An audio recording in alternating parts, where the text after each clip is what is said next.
Hi, this is James here for part 2 of my Joann fabric face mask demonstrations. You like my lovely hairdo that you get from not being able to go to the salon, but that's irrelevant. Anyway, it's interesting to see that there are some differences in the first kit that Joann was giving out and the kit that they're giving out now. The first kits had elastic to go around the ears. As I found on the internet, finding elastic is rather difficult, so they're now providing ribbon pieces 16 inches in length that you use to tie the masks behind your head. They're also giving out fabric that is not cut. You get to cut it yourself, that's no big deal. But instead of the pink-red zigzag before, now it's this festive Mardi Gras or ticker tape ribbon. This particular piece came 18 inches wide, so I've cut off a 12-inch swath and a 6-inch swath so I can easily make 6x9 pieces to make the masks. This is the template that they give, 9 inches along the bottom and 6 inches along the side, and so using my 6-inch piece folded so that the nice sides are together is how you start your business. Now, I have been experimenting using florist wire to make a stiffener for the nose. I've heard of other people using pipe cleaners.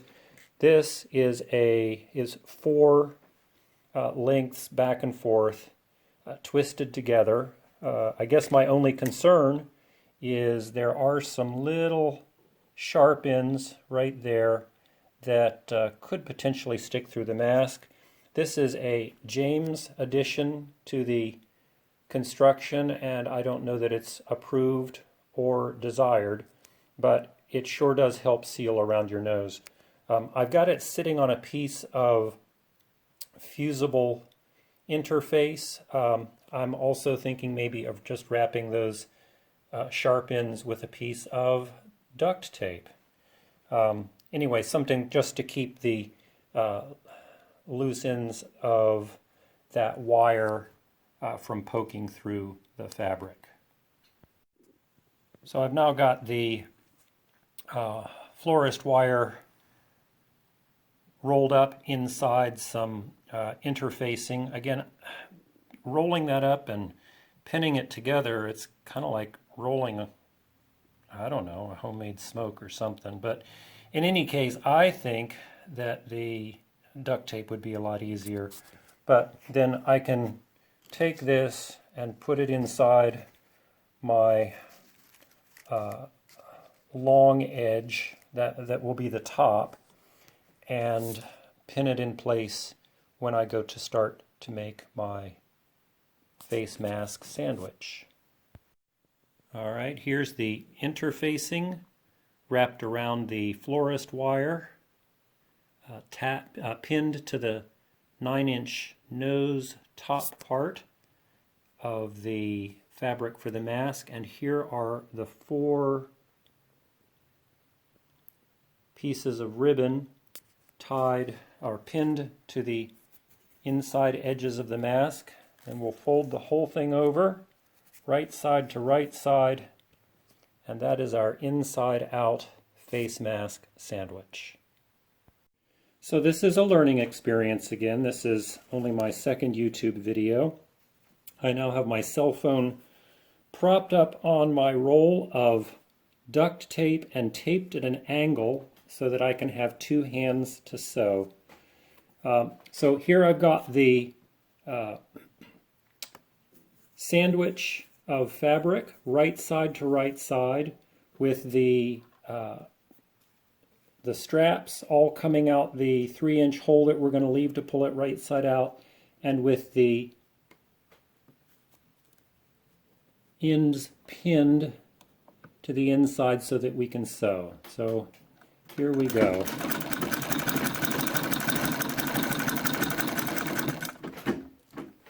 All right, at the corner, that I didn't really need to sew, but we're going to sew it anyway.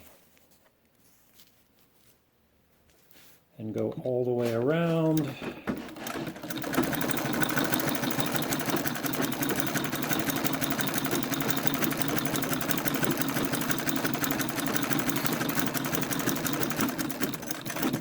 Now, contrary to what I've seen other people say on the internet, I have never had any trouble with sewing directly over my pins. Some people say that they have needles break. Maybe that's because they're using an electric machine. I can actually feel through my feet and from the sound of the machine what's going on. So anyway, I've turned the corner here, and I'm going to come across the top where the interfacing and the florist wires are to stiffen the nose.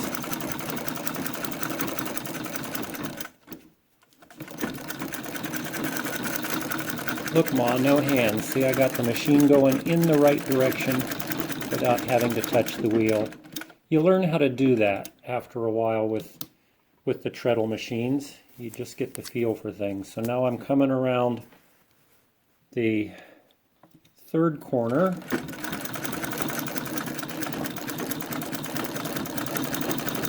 Some of you with sharp eyes may have noticed that I left a little bit of the selvage on this piece to go into the seam allowance. Something else you're not supposed to do, but I figured, heck, with a mask, does it really much matter? All right, let me turn this last corner. And we'll sew over to, about that far. They say to leave a 2 or 3 inch hole. The smaller the hole, the harder it is to pull things out. All right, let me cut my threads here.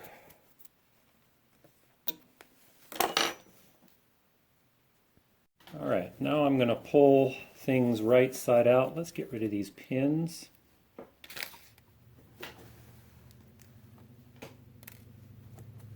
You know, I'm thinking I might have to recruit a child to be a cameraman here, because it's a little bit of a learning curve doing this stuff and having a camera at the same time. So bear with me. Again, this is a learning experience for me, and I hope my friends will still like me, and I'm certain that my enemies will still hate me. So what difference does it make? All right, well, there's a Julia Child moment. The flexible interfacing did not hold the wire, so I'm going to have to deal with that. Let's get this right side out.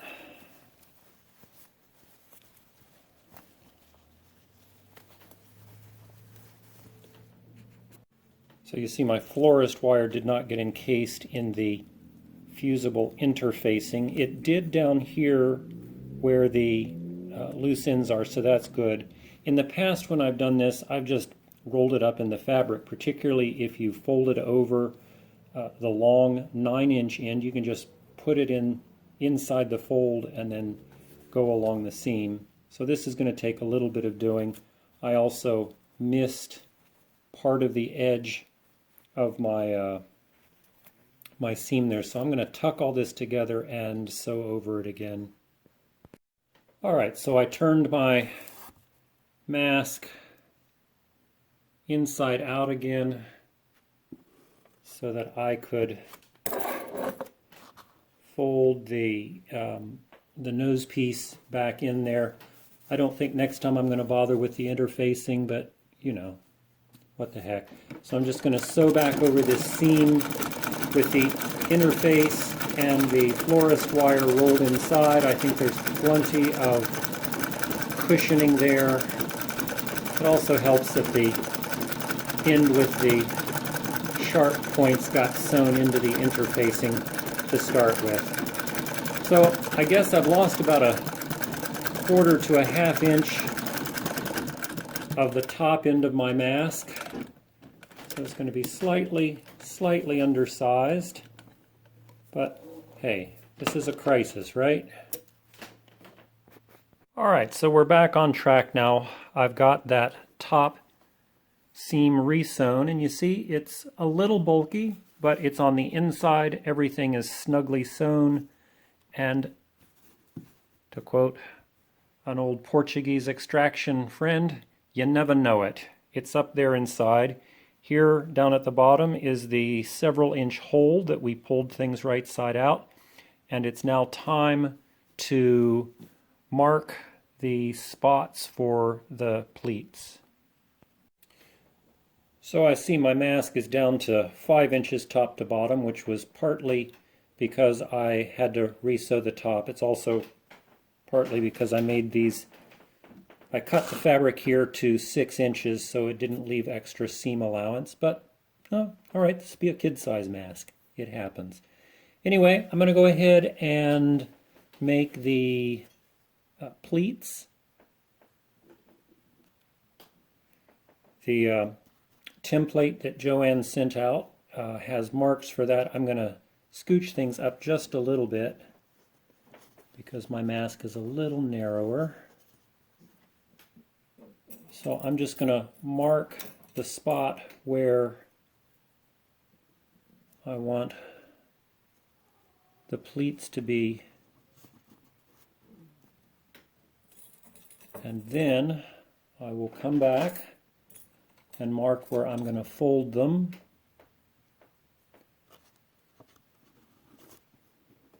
So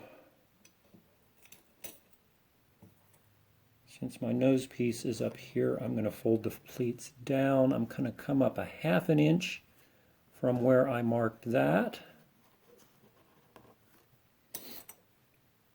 and up 1/2 inch from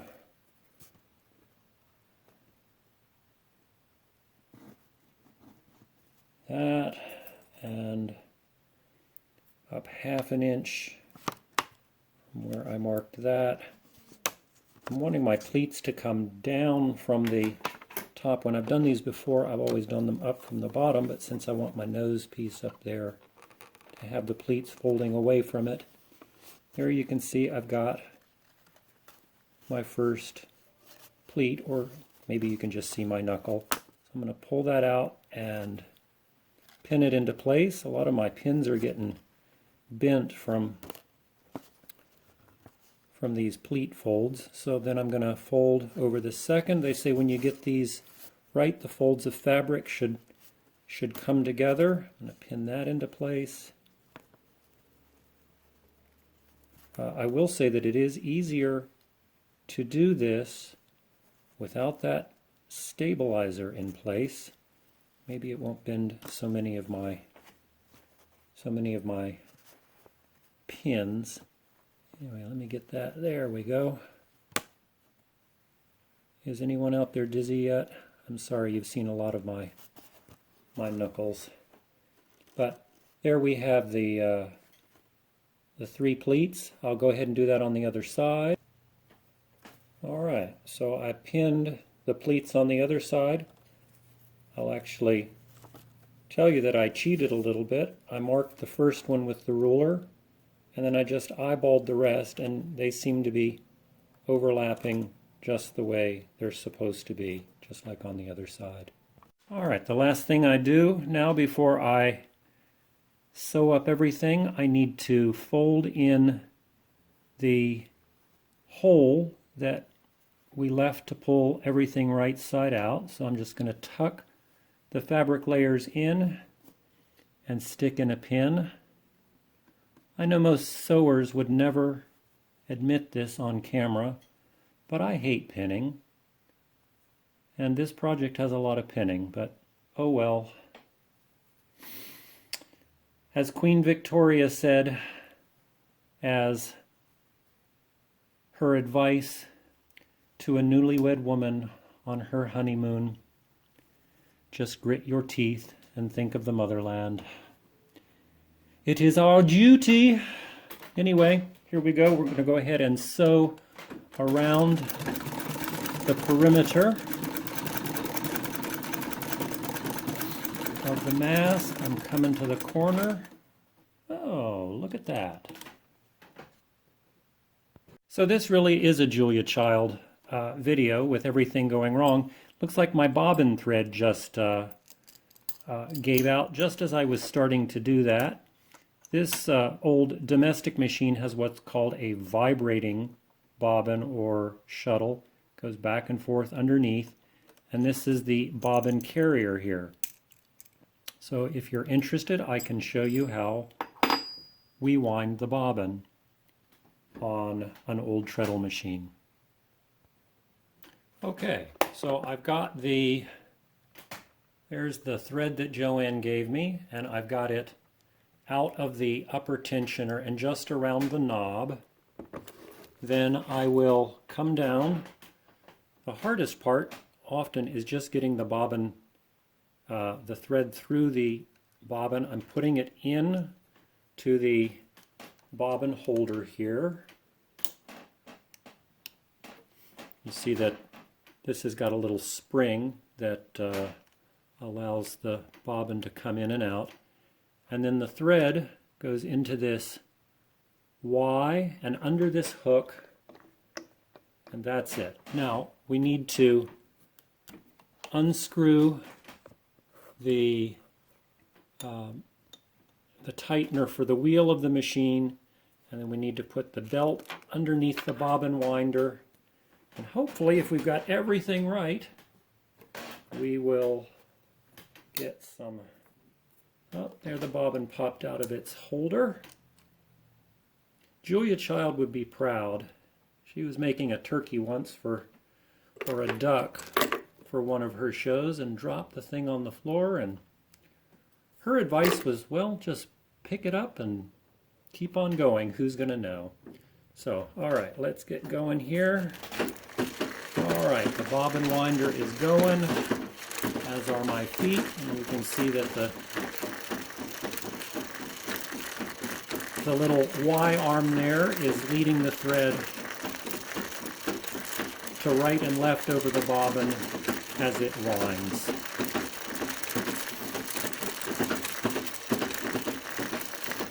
This all works really well, especially if the machine is oiled and in good working condition. When I first used this machine, I made a king-size quilt and quilted it all, stitching it in the ditch on this machine. And the oil that I had put on the bobbin winder here kind of came out with 100 years of silt and dirt. And I actually had to put stain remover on my new quilt, particularly the white backing, to get rid of that mess.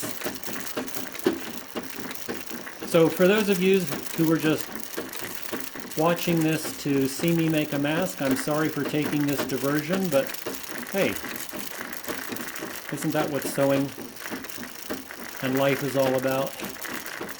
You start doing something, and next thing you know, you've got a diversion. Okay, so it is wound. I'm going to pull this, and you see the bobbin comes out, and I'll cut the thread. So here's our bobbin case. I'm going to put the bobbin in, and then the thread comes down into this slot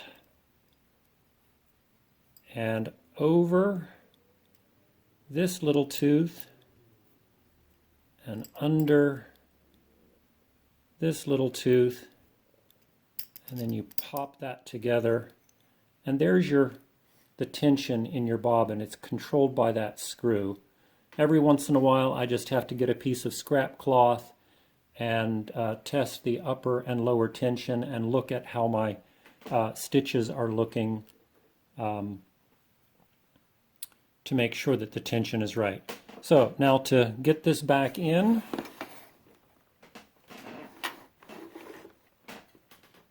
I'm going to turn the wheel of the machine to get the carriage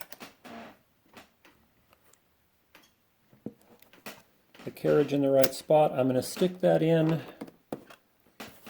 cut a little bit of this excess thread off, tuck it down there, and then put the plate back on. There we go. And then, of course, everybody's favorite part of sewing is threading the needle. Here you got to put this through the hole of your upper tensioner. All right, so the thread goes between this metal spring and almost like a cast iron anvil that's part of the body of the machine. Then we go over. This is hard to do with one hand. Over this clip, through here, then we come down and pull this back, pulling this through this double loop over this notch, and then using an old-fashioned needle threader I am. Right here I'm going to stick it through the needle hole, put it through the needle threader and pull through. Now aren't you guys, with all your brothers and Berninas, just thinking how much easier it is to have an automatic needle threader? Alright, I'm wondering where the bobbin thread is down there. Here it is. We're going to pull that up, and we are ready to get back to where we were some minutes ago. Okay, so now we're back to sewing again. Apologies for the camera angles. I'm still learning with all this, and again, duct tape on a cell phone. Perhaps I should look into that. All right, I'm going to sew.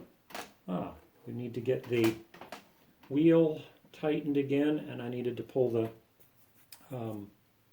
belt off the bobbin winder. All right, now we should be able to go. There we go. Sewing across the pleats. And I'm going to go around the corner here. I'm feeling for the wire stabilizer underneath, trying to keep it predominantly above where I'm stitching to keep it into place.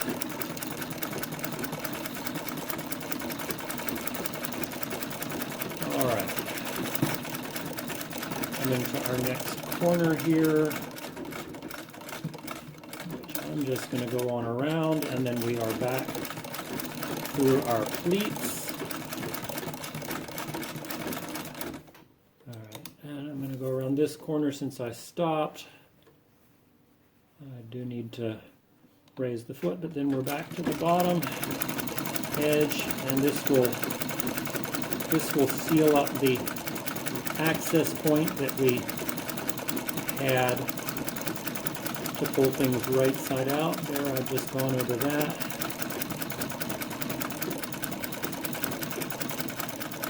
All right, now we're back to our original corner, and so what I'm going to do is just get rid of these pins now, and I'm going to go over the whole thing one more time for security. Let's get our needle down, and let's get lined up here. A few more pins out of the way. Let's see how my angle is there. All right, let's try this now. Foot down, and here we go.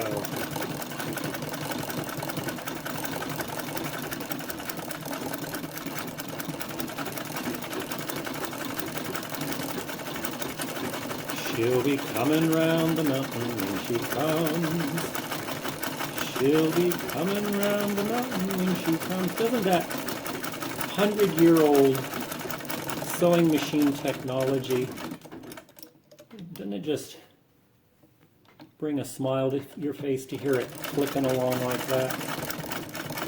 Let's get these guys super sewn in. We're going to go around another corner.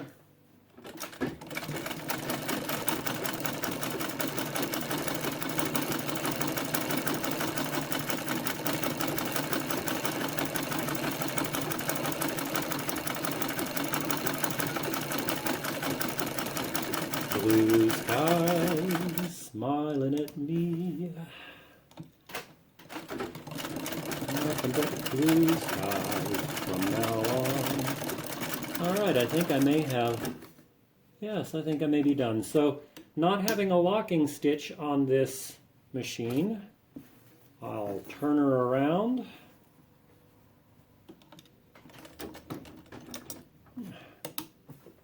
For heaven's sakes, where's my bobbin thread?